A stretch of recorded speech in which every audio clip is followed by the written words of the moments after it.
Pero ahora en el momento del análisis político recibimos una vez más, públicamente les doy las gracias porque fue por una cuestión de emergencia. Federico nos ha visitado muchas veces y muchas veces más nos seguirá visitando, pero hoy lo tuvimos que acordar medio de última hora. Gracias, Fede, públicamente te lo agradezco mucho. Federico Irazábal, el sociólogo, analista político, investigador y docente. Bueno, porque Federico, porque quedan pocas semanas para las elecciones, porque estamos a pocas horas de un histórico debate, y lo uso como sustantivo, no como adjetivo, porque fue un acontecimiento histórico. No obstante, me apresuro para adelantar que yo creo que esto, lo que ocurrió, es mejor que hubiese ocurrido a que no hubiese ocurrido, porque una cosa es que uno tenga legítimas miradas críticas, pero otra cosa es tirar el agua con el bebé adentro, ¿no? Sí, pero que no haya debate siempre es peor a que haya un mal debate. Coincido. En todo caso, el debate, el postdebate, las nuevas encuestas de intención de voto que se han dado a conocer, Radar, Opción entre ellas. Bueno, y se nos viene la ola, ¿no? Se nos viene la ola, que aquella que parecía lejanísima. Sí, y además hace menos de una semana que se levantó la veda de publicidad electoral. Y además empezaron los spots, empezó la...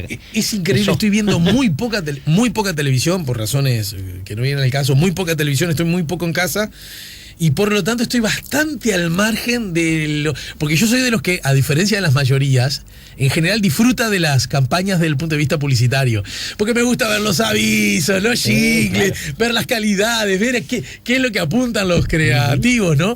Pero la verdad que la sigo atrás, así que también desde esa perspectiva, Federico, va a ser muy útil tu mirada. Primeros titulares a propósito del momento en que nos encuentra parados desde el punto de vista histórico. Bueno, ya estamos en un momento en que pasamos de calentar motores, digamos, de la campaña a la campaña en sí, ¿no? Ahora están en pista los autos, están corriendo, compitiendo los candidatos, está la estructura publicitaria habilitada, por lo tanto, por supuesto, como esto es un tema que muchas veces está condicionado por los recursos económicos, todavía no estamos tapados por la ola publicitaria y todavía podemos ver televisión razonablemente, sí, ¿no? En realidad, ahora nos sentamos a ver un programa de televisión y tenemos avisos de publicidad electoral, pero después nos vamos a sentar a ver publicidad electoral y vamos a tener interrupciones de programas de televisión. Perfecto. Entonces, en ese momento todavía no ha llegado, pero nos quedan más o menos una semana, 10 días para que eso suceda. No, claro, porque más. Los morlacos se gastan, se queman todos sobre el final, ¿no? Y se van gastando, es decir, esto es una cuestión progresiva, ¿no? Porque la decisión del voto de último momento, en esta etapa además, y de acuerdo a lo que están mostrando las diferentes empresas que relevan la opinión pública en el Uruguay, indican que el margen con el que el Frente Amplio llegue a la primera vuelta o supere la primera vuelta va a ser clave de cara a la segunda vuelta, claro, que es a esta altura prácticamente un hecho, ¿no? En estas cuestiones de la opinión pública uno no debe ser absoluto ni categórico en muchos de esos juicios.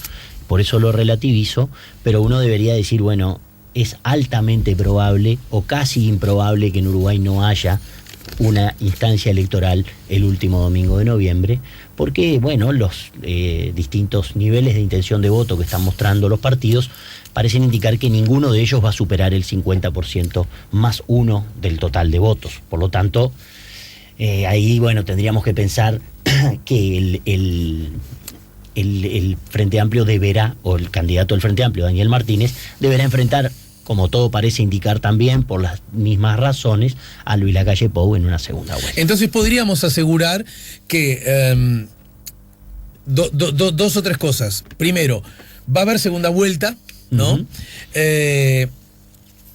Va a haber segunda vuelta y va a ser entre Martínez y Lacalle Pou. Es muy difícil que eso no ocurra. Lo podemos decir en esos términos, creo que tendría que pasar algo absolutamente improbable. ¿Sí? No quiero decir nada de lo que podría llegar a ser improbable en una campaña electoral, pero debería pasar algo absolutamente improbable, un hecho totalmente fuera de lo planificado, de lo habitual, casual absolutamente, como para que esos dos no sean los candidatos que están por disputar la segunda vuelta. Porque en definitiva lo que pareció un empuje, en este caso de Ernesto Talvi, bueno, fue realmente después confirmado por algunas acciones del candidato, algunos errores estratégicos del comando de campaña o del ¿cuáles dirías candidato. Ahora que...? Bueno, cometió un par de errores importantes, ¿no? Cometió una indefinición, o tuvo una indefinición o una imprecisión en posicionarse ideológicamente, y tuvo un giro que le restó un elemento que era importante para Talvi, había sido muy importante en la captación de votos desencantados del Frente Amplio, que era exhibirse como una suerte de vallismo adaptado, ¿no? Esa idea, esa combinación que en algunos partidos europeos se da bastante entre, o de lo que se llaman los liberal progresistas, los liberal progressives, ¿no?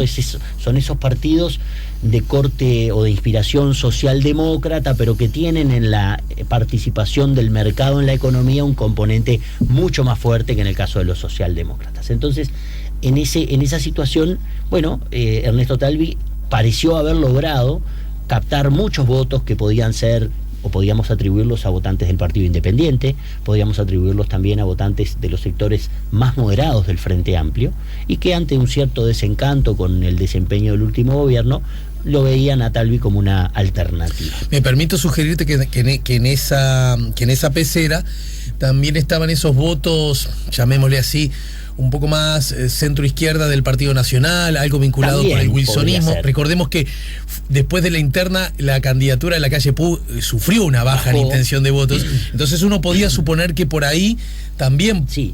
Podría haber pasado. También hay un fenómeno atribuible a Sartori, en el caso de la intención de voto de la calle Pou, que podría haber drenado votos hacia, por ejemplo, una figura como la de Cabildo Abierto, de Manini Ríos, etcétera.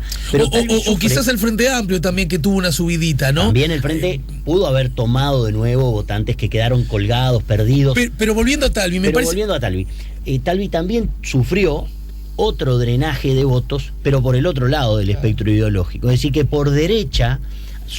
la derrota de Sanguinetti dentro del Partido Colorado, y una derrota fuerte, importante, también seguramente haya hecho desencantarse a muchos votantes que veían en la vuelta de Sanguinetti una reafirmación de determinados valores, de determinado enfoque de la política, que no estoy haciendo un juicio de valor, pero sería lo que sería la política tradicional, la vieja política, la forma habitual de hacer política en el Uruguay, inspirada en líderes ya de mayor trayectoria y experiencia, y que en la figura de Guido Manini Ríos tenían una cierta similitud o algunos componentes de atracción, por lo menos. Pero tú te acuerdas que en la propia noche de las internas, en la que se produjeron, usted ayúdeme desde el punto de vista académico, pero se produjeron dos hechos muy cercanos al adjetivo fenómeno electoral, desde mi punto de vista, y fue, por un lado, la abrumadora victoria de Talvi por encima de Sanguinetti, y por otro lado, la muy buena elección de Cabildo Abierto sin tener competencia interna, ¿no? Exacto. Y yo recuerdo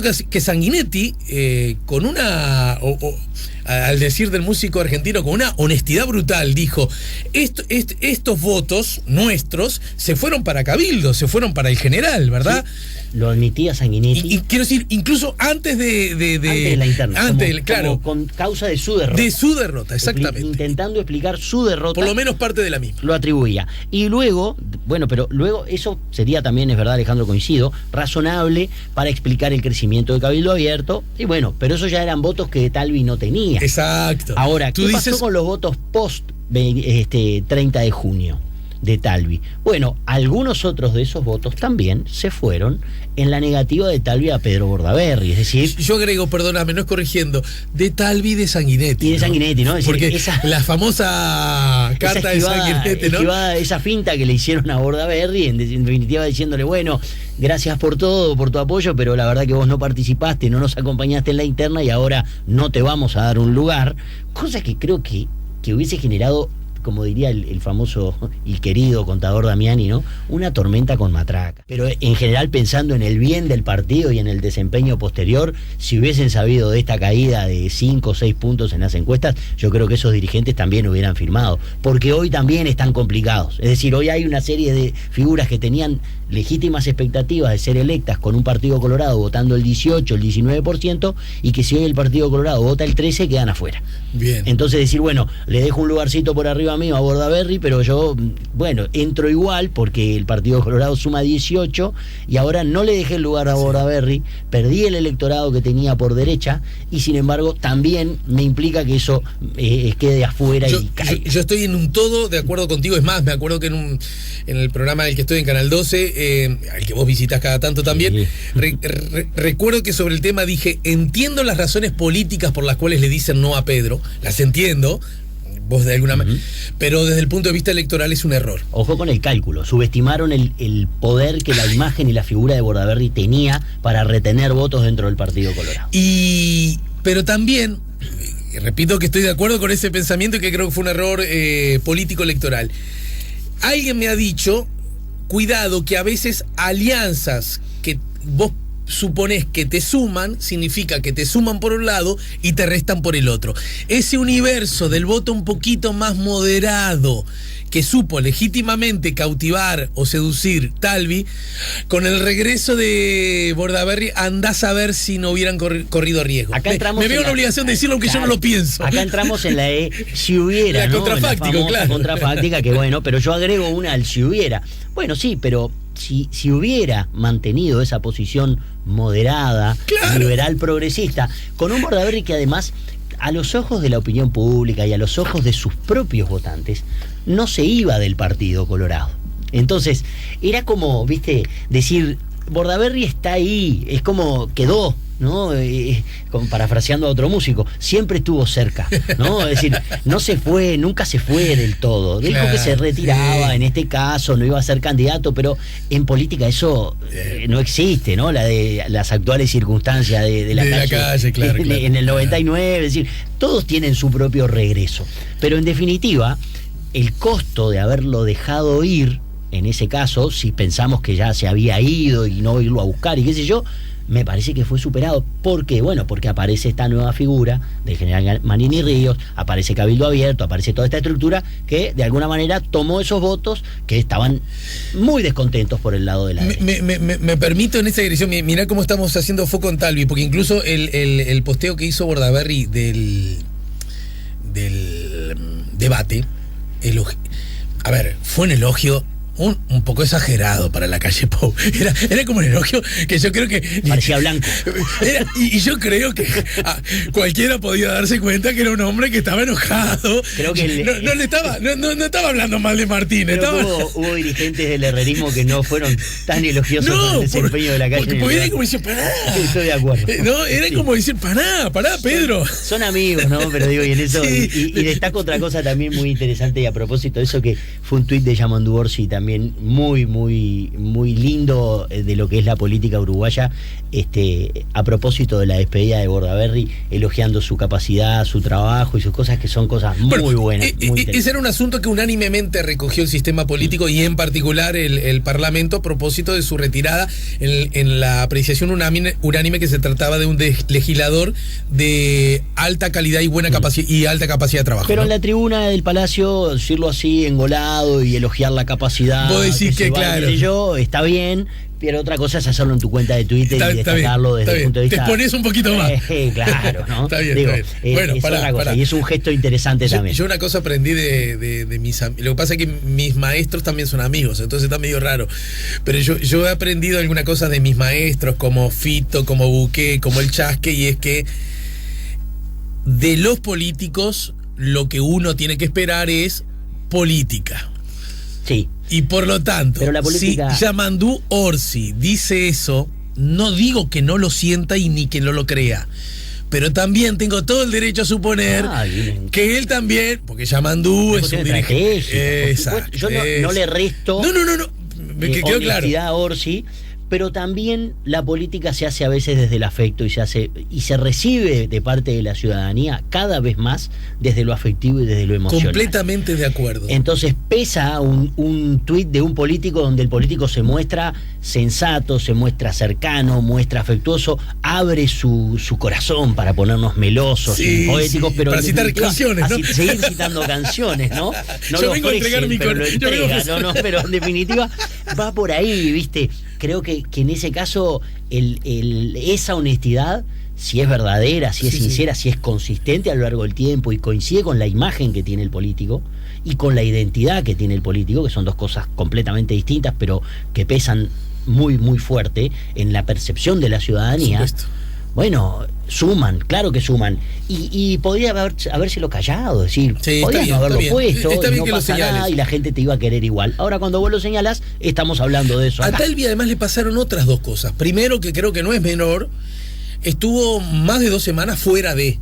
cuando estuvo Sí, retirado, ¿no? estuvo con ese tema de salud. Y esto es desde el Cebolla Rodríguez hasta el arquitecto que está haciendo una obra, sabe, cuando estás vos detrás de un proyecto, de un objetivo, que apartarse 2 semanas Sí. es mucho tiempo, aún en tiempo chino, ¿no? Yo igual creo, Alejandro, que el apartarse 2 semanas hoy tiene menos costo que hace 10 años. Hoy vos tenés posibilidades Vos decís, de por el seguir estar con la estando gente. en redes, en notas, en cuestiones. Pero él bajó igual eso, él bajó. Porque a esto quiero ir. No solo estuvo 2 semanas separado, un poquito más, sino que regresa. Y a mí me dio la impresión, regresó otro tipo. Regresa cambiado, claro. Otra persona. Pero entonces, es lo que me parece a mí, respetuosamente, no hablo de política, hablo de relación humana. Es cuando más perdés en la vida. Es decir, entonces, aquel que de alguna manera sedujiste porque, no, parecés que entonces esta cuestión más liberal. Mirá, ¿yo qué querés que te diga? Yo creo que el Frente Amplio se mandó mucho error, que ya no sé cuánto, ya no me banco más a los tupas, ya no me banco más a los bolches, pero tampoco me quiero pasar al proyecto neoconservador del Herrerí. Y ahora viene, y yo creo que además los colorados, porque esa marca todavía no se perdió, saben cómo hacer las cosas, ¿viste? Claro. Yo creo que sedujo hoy un montoncito, tal como decís vos, pero ahora sí volvió hecho que los sindicatos, que sacarme los empleados públicos. Además, me parece que la gente no es boba. Al Frente Amplio hay bibliógrafos enteros que uno puede escribir haciendo críticas, pero los temas del trabajo en general es una cosa que el Frente Amplio, exceptuando este último periodo, que la desocupación se ha vuelto de nuevo un problema, en la línea histórica larga, bueno, convengamos que el Frente Amplio ha hecho las cosas medianamente bien. Ha generado trabajo, ha generado empleo y ha generado salarios. Entonces, me parece que tratar de cuestionar eso no fue una buena estrategia. Claro, duelen en el largo plazo, ¿no? Y ahora, sin meterme en el debate. Por eso Martínez hace la apelación a los nuevos votantes en el bloque final del debate y dice, pregúntenle a sus padres cómo era esto antes, ¿no? En definitiva, el Frente sabe que hoy, con los que están ingresando al mercado de la política, no le está yendo bien. Obvio. Porque hoy están viendo, en definitiva, ese pedazo de la película que muy bien la calle Pou hizo en cortar en Por 2015 supuesto. y no en 2004 como pretende el oficialismo. Y muy bien el Martínez hace en tratar de llevarla desde allá. 2004 porque cada uno lleva agua para su molino y en definitiva uno dice, bueno, la línea de corte hoy es 2015 para unos y para otros es 2004 y entonces vamos a pelear para que el electorado se ubique en uno de esos 2 puntos de corte. En definitiva, bueno, ¿cómo lo hacemos? Bueno, uno lo va a hacer con los argumentos de largo plazo y el otro lo va a hacer con lo que hoy te duele el bolsillo y decís, bueno, pucha, me quedé sin laburo hace 5 años. Bueno, ¿laburaste los últimos 15? Sí, laburé los últimos 15. ¿Cuándo te quedaste sin laburo? Y hace 3 meses. Bueno, a ese probablemente le quepa mejor o le duela más el corte 2015. Pero en definitiva, el que pasó una historia inversa y se quedó sin laburo en 2002, 2003, le sirva el corte 2004. Bien. Por lo tanto, ahí, bueno, esto es eso, es el mercado político, es la oferta, es la competencia, y está muy bien que los 2 candidatos se ubiquen estratégicamente en un momento. Creo que los 2 lo hicieron muy bien. Se puede decir que de algún modo, groseriando, ¿no? Porque tampoco eso es incomprobable. Si pasamos una raya, a los 2 le fue bien, o dicho de otra manera. No me digas, no me vayas a decir la frase, o no me vayas a hacer jamás esa pregunta de quién ganó el debate. Eso, está. Porque yo te voy a responder con que ganó el pueblo uruguayo y ganó la democracia y todas esas cosas, la institucionalidad, y ganó Peñarol. Y te amo. Y son cosas que no. Y la paz del mundo. Claro. No, yo estoy más afiliado a la idea de que un debate no es un juego de suma cero. Y por lo tanto, no hay un ganador y un perdedor del debate. ¿Sí? Los 2 tienen cosas para ganar y los 2 tienen cosas para perder. Y los 2 ganaron, o los 2 se mostraron gananciosos en algunos puntos, o sumaron algunos puntos, y en otros puntos restaron, o bajaron. Pero justamente en esa lógica, y compartiendo, porque la pregunta justamente apuntaba a sugerir la idea de que ninguno se fue triste a dormir esa noche, porque estar en un escenario y generar la idea que esto es entre vos y yo, sabiendo que hay otros competidores, puede ser un arma peligrosa también de que los otros, sin gastar una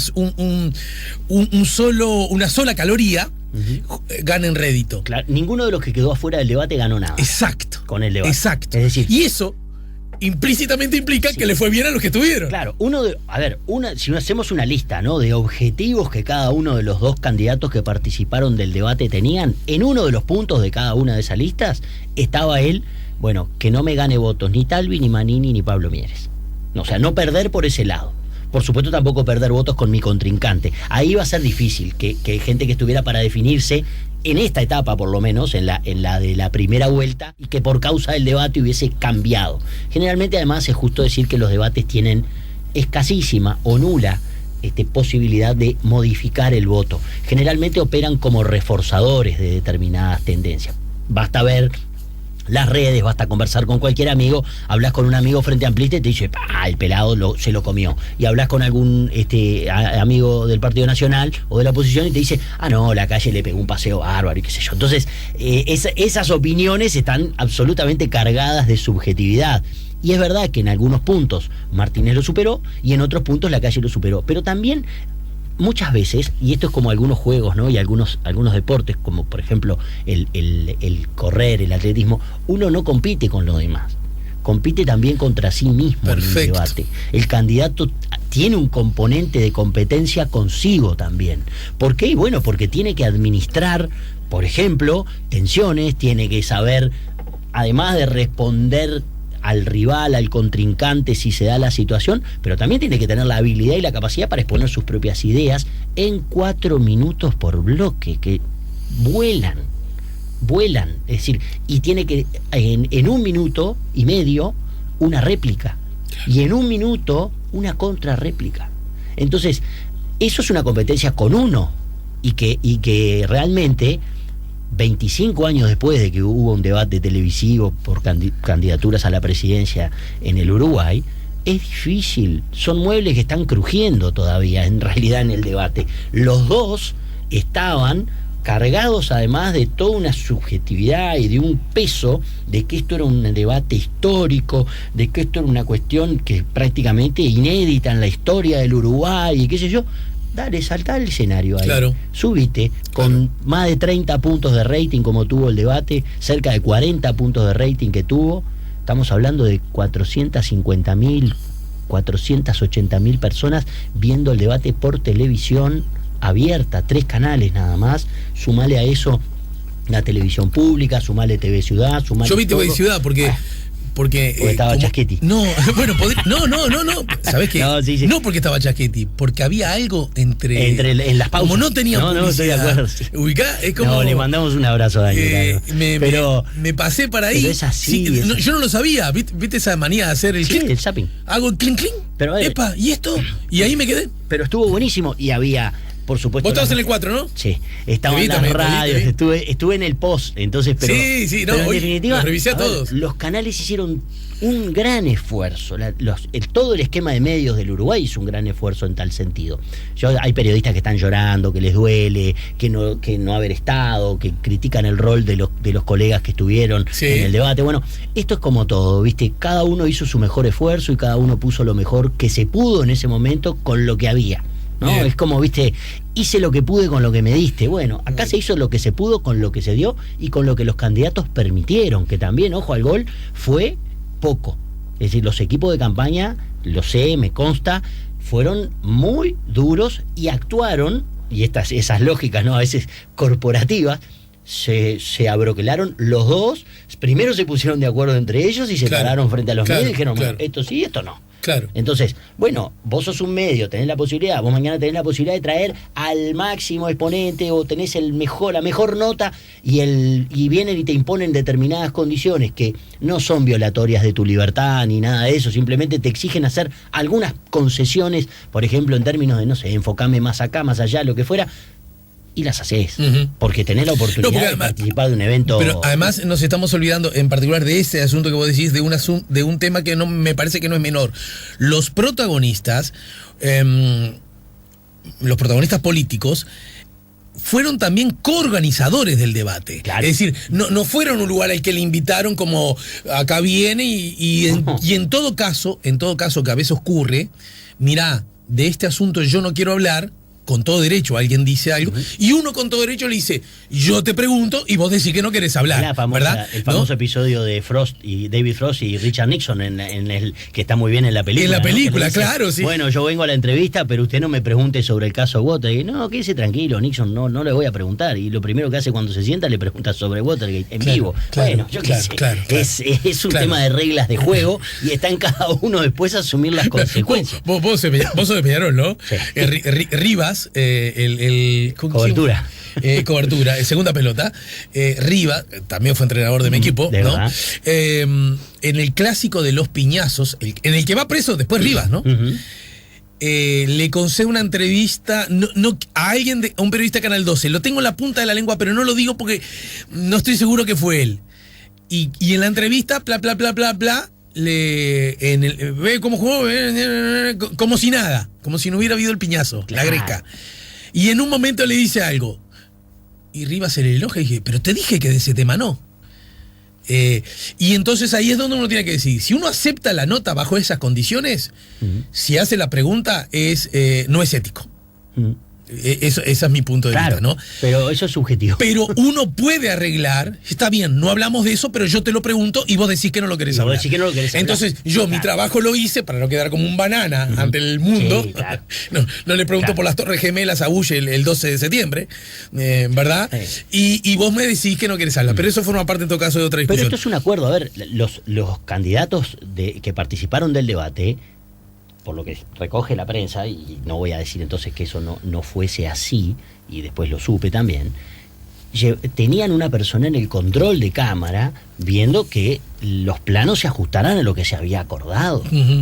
Y hubo momentos un recordado momento donde Martínez le dice, míreme a los ojos, sí, que quedó sin efecto esa figura, ese intento de giro, porque la cámara estaba enfocando a los dos candidatos de frente y los candidatos además no estaban enfrentados porque habían pedido expresamente que los atriles estuvieran de frente a la cámara. Entonces, bueno, son condiciones. Pero hay porque cualquier director del mundo, en ese caso, lo enfoca. O bien poncha un plano general, o bien pone pantalla partida, ¿verdad? Para ver cómo reacciona el otro. Te pongo un plano corto y el piano de Tinelli, ese de la emoción, claro, a ver cómo reaccionás. Y eso no ocurrió, pero seguramente bajo la... Porque estaba pedido de esa manera, que los planos eran todos planos medios, ¿sí? Y los planos de frente, los atriles, perdón, de frente a la cámara. Vamos a una breve pausa. Al regreso, a propósito de esto, que es en todo caso un insumo más, un jalón más, un peldaño más en la escalera electoral, ¿cómo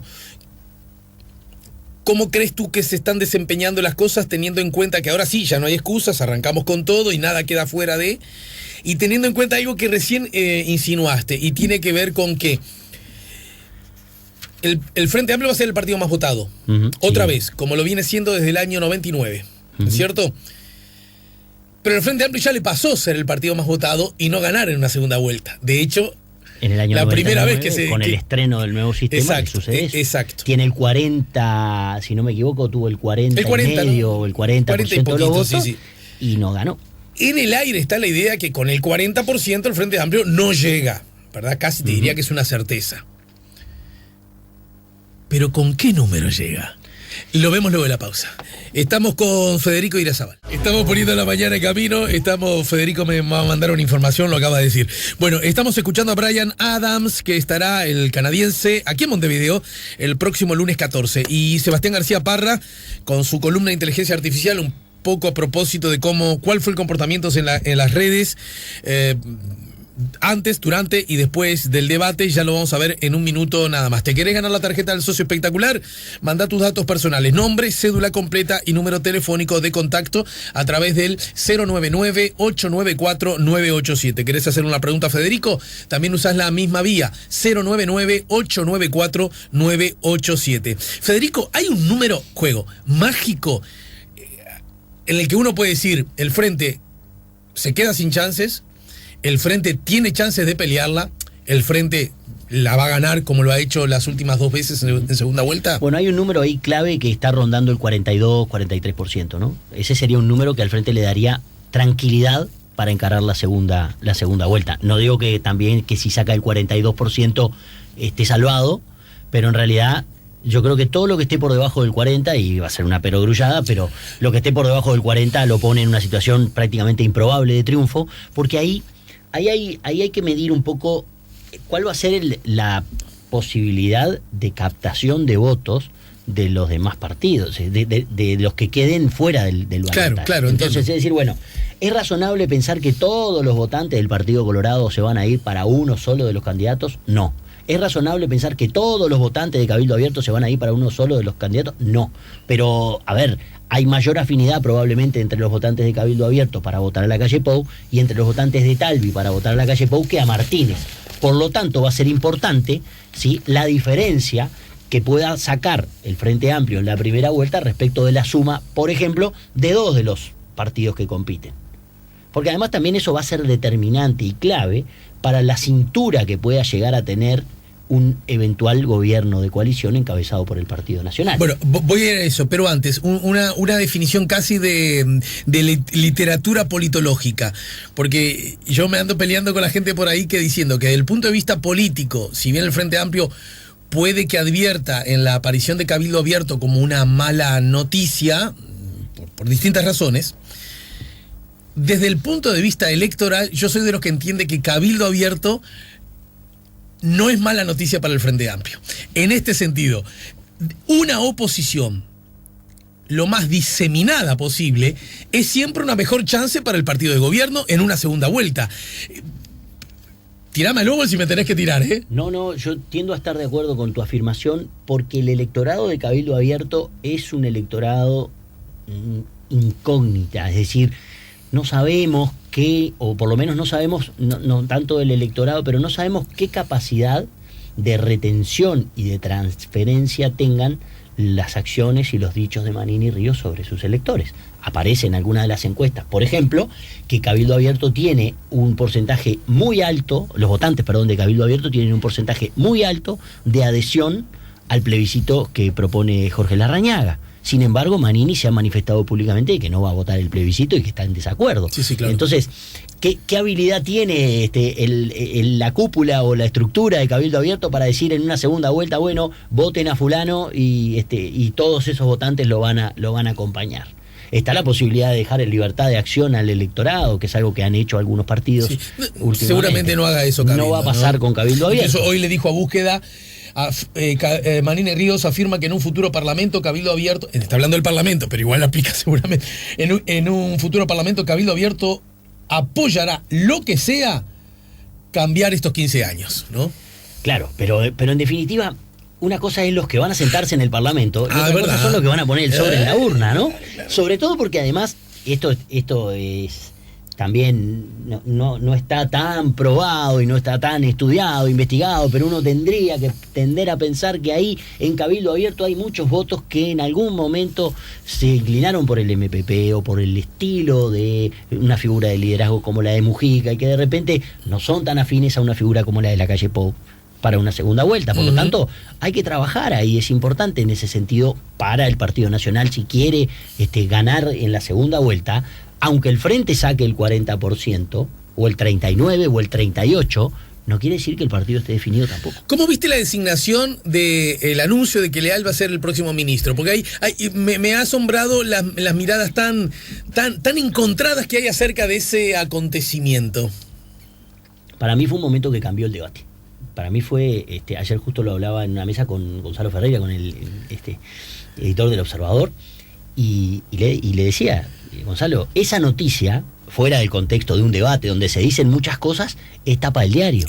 Por supuesto. Sin duda alguna hubiera sido la tapa del otro día. Si esa afirmación Martínez la hacía a la salida de un evento o la hacía en un acto en Cerro Chato, era tapa del diario. Y bueno, y eso creo que fue una jugada interesante porque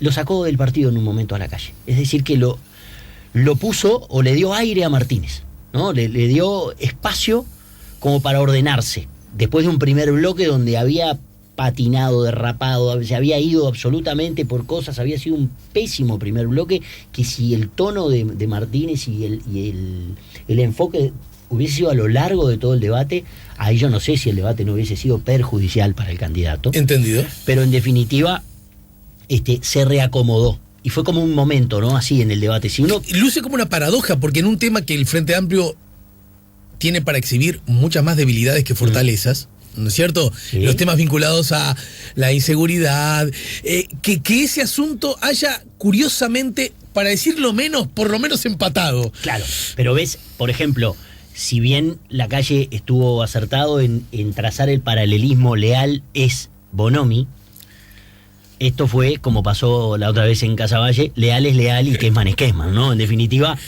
buena parte de la opinión pública tiene la idea de que Leal no es Bonomi, y Leal es por sí mismo, y está medido en algunas encuestas. Opción ha estudiado bastante eso, ¿no? lo dijo justo Rafael Porcecaschi, con quien estuve mirando el debate en el canal. Lo dijo, que Leal sumaba o figuraba muy bien en términos de aprobación de la opinión pública entre los no frente amplistas. Pero además hay un asunto que yo creo que esto nunca, no sé si alguna vez podrá medirse, y es cuando vos ves que es lo que está pasando con Leal, que hay una explícita acción de un grupo, en este caso vinculado a la oposición, de hablar un día sí y otro también mal, yo no estoy tan seguro que eso tenga rédito. ¿Me explico? Bueno. Y creo que eso puede generar exactamente el efecto contrario. Genera empatía, puede generar victimización, genera exposición además, porque, a ver, ahora está todo el mundo hablando de Leal. Y es un colega mío que en definitiva trabaja en el Ministerio del Interior hace, no sé, 10 años o 15 años y probablemente, bueno, viene en un increyendo en su aparición pública. Y ahora, yo qué sé, había, ponele, no sé, 30% de las personas que conocían a Leal y hoy lo conoce un 60 o un 70, porque después del debate dijeron, che, ¿y este Leal quién es? Y bueno, y apareció Leal. Claro. Y esa exposición también te pone o te expone, valga la redundancia, a críticas, pero también a elogios. O sea, decir, mira, este es el que la otra vuelta entró a Casaballe y entró con la topadora a discutir el antichorro y no sé qué. Y algunos van a decir, este es esto y esto y esto malo, y otros van a decir, me gusta el estilo este. Claro, pero de eso seguramente el 90% de todas maneras, con o sin Leal, van a votar a Lacalle. Y el otro 90% de todas maneras van a votar a Martín. El asunto es ese 10% o 15% que todavía no sabe. Que no sabe, pero que para el Frente además es clave. Por eso, y vuelvo otra vez, claro, la apelación de Martínez al electorado que vota por primera vez. Martínez, y voy a usar una expresión académica absolutamente, tuvo que raspar la olla, porque en definitiva el Frente está peleando con ese número, o está peleando por ese número mágico, que le va además a, no solamente, por supuesto, legalmente y electoralmente lo va a poner en una posición, sino que anímicamente, porque es un golpe muy fuerte, o va a ser un golpe muy fuerte para cierto electorado, porque después se generan además otros efectos, ¿no?, que tienen que ver con el comportamiento electoral. Decir, bueno, el Frente sacó el 38, sacó el 36, y otra cosa es sacar el 42 o el 41. Porque es lógico. ¿Eso qué va a generar? Y va a generar que si el Frente saca el 36, alguien que de repente no votó ni a Lacalle ni a Martínez en la primera vuelta diga, yo no sabía bien a quién votar de los dos, pero si en realidad nada más que 36%, y no deben ser tan buenos, no deben venir tan bien, entonces voy a votar al otro. Uh-huh. Ahora, si sacó el 42, 43, diga, che, la verdad que no estuvo tan mal, esto no debe haber sido tan malo, porque fíjate, esta cantidad de gente... y vota. Es decir, cambia la percepción. Entonces, para Martínez era muy importante cortar la sangría de votos, ¿no?, o la pérdida de votos del Frente, yendo al debate. Es decir, retener. Los dos candidatos tenían como un primer objetivo, ¿no?, lo decíamos, reforzar a los ya convencidos, que es lo que generalmente hace un debate. Claro. Refuerza. Eso hay que decirlo una y otra vez si es necesario, ¿no? Refuerza. Tiene muy poca capacidad de captación. Ahora, para el Frente era mucho más importante la captación que pudiera generar el debate que para Lacalle. Porque para Lacalle no depende. Lacalle ya está en la segunda vuelta, está más cómodo, tiene una diferencia mayor ahora que la que tenía hace un mes, donde sí hubo ahí un susto importante, y que en definitiva le va a permitir estar. Pero para Lacalle no es tan decisivo el porcentaje con el que él esté como lo es para el Frente. La oposición hace mucho hincapié en temas vinculados a la inseguridad, ¿no? particularmente yo tengo mis dudas que ese asunto por sí mismo sea de tal envergadura como para decir un voto, pero además no me apoyo en un pensamiento mágico, me apoyo en los hechos. Pero esa es la teoría política regional, latinoamericana. En América Latina sigue moviendo la aguja la economía. Bueno, la inseguridad está creciendo, es cierto, hay estudios que he tenido la oportunidad de leer. La inseguridad como elemento decisivo en un voto, por lo menos. En contextos violentos, por ejemplo, hay algunos estudios de Sandra Ley, que es una investigadora mexicana, sobre México, donde se nota un crecimiento de la inseguridad como elemento decisivo del voto. Entendido. Pero hoy por hoy sigue estando en lo económico. Y hace muy bien la oposición en hacer foco en eso, que en un tema, repito, las políticas del Frente Amplio, en el mejor de los casos, fueron insuficientes, ¿no? Exacto. También se puede decir malas, espantosas, desastrosas, lo peor de la historia de la humanidad. El techo es infinito. Aún así, en este contexto, quien dice ¿quién va a ser mi ministro del Interior? Es el partido de gobierno. ¿No crees que de algún modo embreta a la oposición? Una oposición que necesariamente tiene que ser variopinta, porque el Partido Nacional es muy probable que incluso tenga menos legisladores que los que tiene hoy día. Mirá que te voy a contestar. A ver. Te voy a contestar, voy a hacer la grosería de contestarte con una pregunta. ¿Quién va a ser el ministro de Economía del Frente Amplio si gana el gobierno? No se sabe. ¿Y quién va a ser el del Partido Nacional? Azucena. ¿Cuál es el tema importante para el Partido Nacional? Claro, ahí me lo estás contestando. Entonces, ¿cuál es para el Frente Amplio? Es así, es decir, ahí muestra exactamente cuál es hoy la urgencia o la definición por uno de los temas de campaña. El Partido Nacional tiene clarísimo, y todos lo tenemos muy claro, que Azucena Arbeleche va a ser la ministra de Economía de un eventual gobierno de la calle Pou. Y ahora sabemos que Gustavo Leal va a ser el eventual ministro del Interior de un gobierno del Frente Amplio. Por lo tanto, esos son los temas clave donde los dos líderes o quienes van a liderar el gobierno, en caso de ganar, bueno, cerraron. Ahora está la posibilidad de esos otros ministerios acordarlos. Está tan claro que el ministro del Interior del gobierno de la calle Pou vaya a ser un nacionalista. ¿Está asegurado eso? Porque la calle, además, Martínez también lo tiene, pero a la interna. Pero la calle tiene un compromiso, o va a tener un compromiso, de designar cargos en el gabinete que van a ser ajenos a su partido. Porque no somos ninguno de nosotros tan ingenuos para pensar que Talvi y que Manini Ríos y que Pablo Mieres le van a dar su apoyo si no hay un cambio o no hay algo a cambio, una participación en el gobierno. Bueno, pará. Eso ni hablar. También yo quiero tu apoyo, a ver si es muy importante. Quiero decir, ya que hablaste, bueno, una cosa es Manini Ríos con su más de 10%, y otra cosa, ya que mencionaste vos, es Pablo Mieres, que ni siquiera está marcando uno. El 28 de octubre vamos a ver qué le vamos a dar a cada uno. ¿De quién necesito más también, no? Exacto, a quién le puedo dar esto y a quién le puedo dar esto otro. Pero le puedo dar en la medida que también necesito, porque él también me puede dar, ¿no? Seguro, viste, esto es como, ahora nos vamos a citar otras cosas, ¿no? Pero a cada quien según su capacidad. Oh, mirá. Según su necesidad. Bueno, eso es así. En realidad... Se me ha puesto muy marxista-leninista. No, es muy bíblico. En realidad es un pasaje de los apóstoles. Sí, es verdad, claro, de los apóstoles. Pero, sí. Y eso que no soy católico ni cristiano, pero en definitiva, pero es muy cierto, y en política esto aplica. En definitiva, vos vas a ir a pedir en función de lo que hayas dado y lo que hayas rendido, y ahí hay una jugada muy importante, tanto para Cabildo Abierto, para Talvi, que se le está disminuyendo también la capacidad de poder pedir después,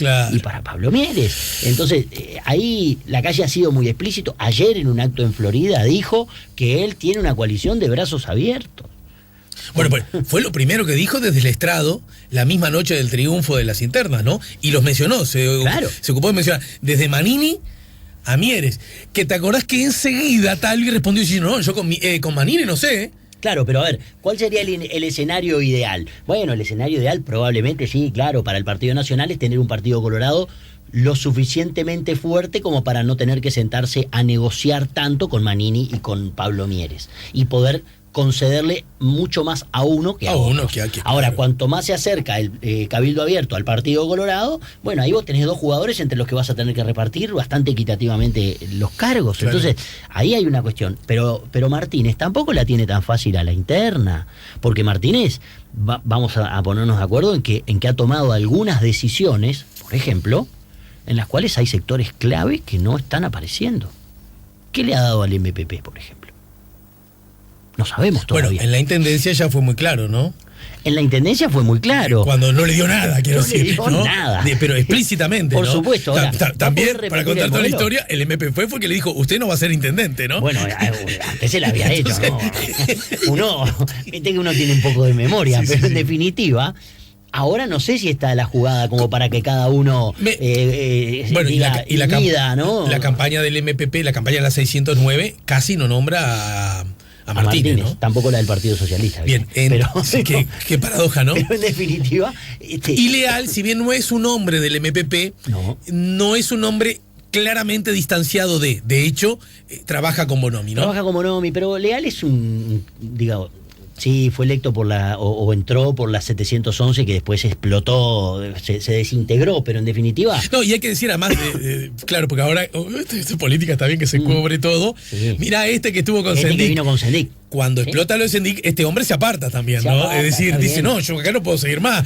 Y hubo varias figuras y es razonable también que la oposición lo use, Obvio. porque en esto vale todo, pero en definitiva el hecho es que Leal, más bien su valor no es político sino técnico.